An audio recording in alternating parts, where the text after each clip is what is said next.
The NBA basketball hoop evolution. Basketball is one of the most popular games all over the world. The game was started back in 1946 and went through a lot of changes. Therefore, the latest basketball that basketball players play around the world has been introduced.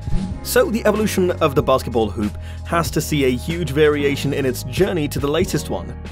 The name basketball suggests that the game is played with something that looks like a basket. Yes, the first basketball hoop was indeed almost similar to it, and James Naismith is the creator of the first basketball. Want to know about it in detail? Well, stay tuned till the end. Hello everyone, welcome back to the channel. In this video, we will talk about the NBA basketball hoop evolution. Meanwhile, subscribe to this channel and press the bell icon. That being done, let's start.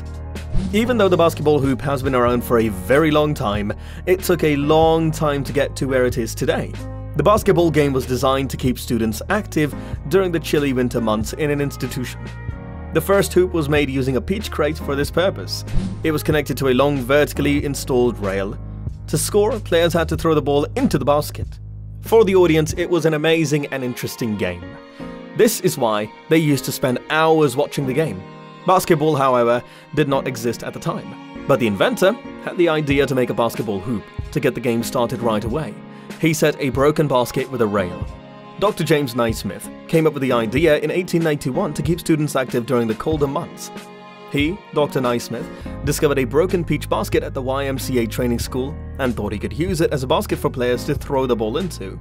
The rail was no higher than 10 feet in height. A basketball player must pass the ball through the hoop in order to score. Therefore, the primary function of a basketball is scoring by passing through the basketball hoop. The basketball can also pass right through the net and return to the ground. Just next to the basketball hoop is a glass or wood backboard. When a player throws a ball toward the hoop, the ball sometimes hits the backboard and falls into the hoop. However, the primary function of a basketball hoop is to score points for the basketball players.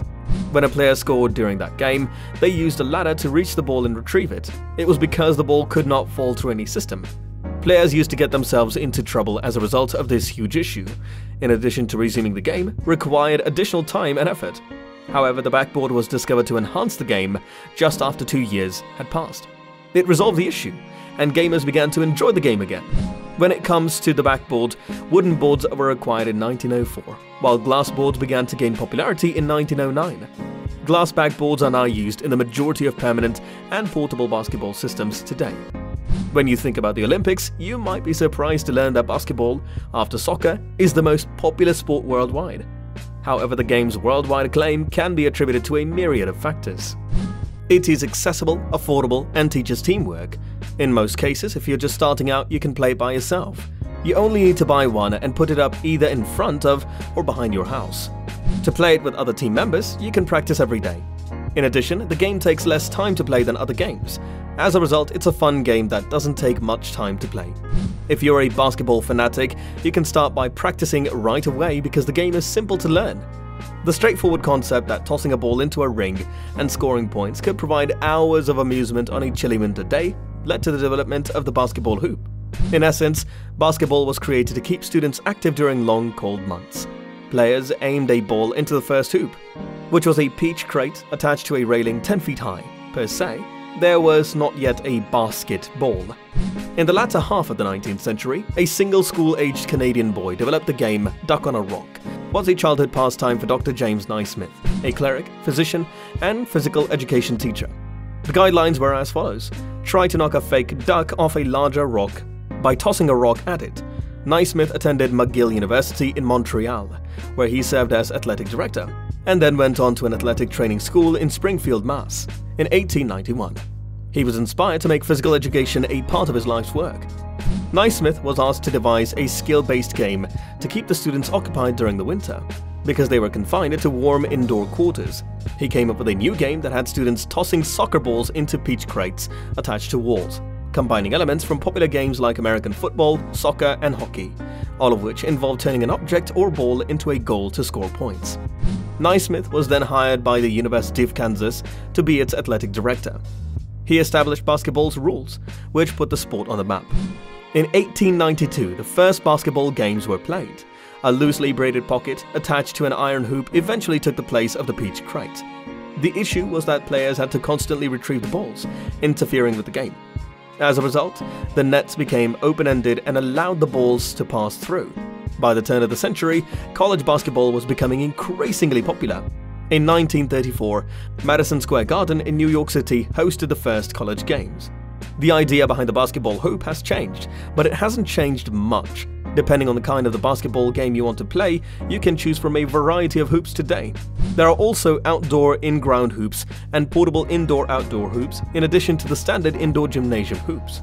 The folding storable system and the wall-mounted hoops are also available. The in-ground hoop is the more expensive but more long-lasting option, a fixture that is cemented into a hole that has been dug in the ground. However, professional installation may be required. They are great for use on playgrounds. They are typically available in two styles: fixed height and adjustable height. The in-ground design has its advantages. They are long-lasting and permanent, take up less space. Because the hoop can be lowered or raised, the adjustable model is ideal for children.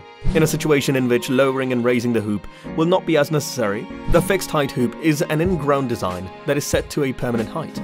Make sure to select an outdoor location that is suitable for the installation of a permanent basketball hoop, a place where there is plenty of room for playing and no cars or pathways to the house are in the way. When selecting a location, avoid mounting a system close to trees and shrubs, as this could cause the roots to eventually grow too close to the base. The portable basketball hoop is an alternative that is less expensive but just as enjoyable. A hoop that can be moved and stored is just that. It is available in youth and standard adult sizes. The portable youth basketball hoop is a great way to get young children interested in the sport. The pole, acrylic backboard, brace, and base of this lightweight, adjustable system can be filled with water or sand to stabilize it. For portability, systems are typically made to assemble and disassemble. The obvious benefit of the portable basketball hoop is that you can move and set it up wherever you want. You don't have to deal with the concrete. The portable basketball hoop occupies more space than the permanent in-ground hoop, which is a drawback. A side of a house or garage can use the wall-mounted hoop. Backboard, hoop, net, and mounting equipment are typically included in systems. During the long winter months, the folding, storable system is a good option for storing the hoop, and user-friendly systems can be assembled in a few minutes with just one tool. Keeping that in mind, that is the way to go if you're looking for such a system. Additionally, look for a system that does not necessitate emptying the base of water or sand prior to storing it. So, what are your thoughts on this? Let us know in the comments down below. And that's all for today, guys. If you found this video interesting, make sure to hit the like button. Also, subscribe to the channel and press the bell icon to never miss an update from us. Thank you for watching. We'll see you at the next one. Until then, peace.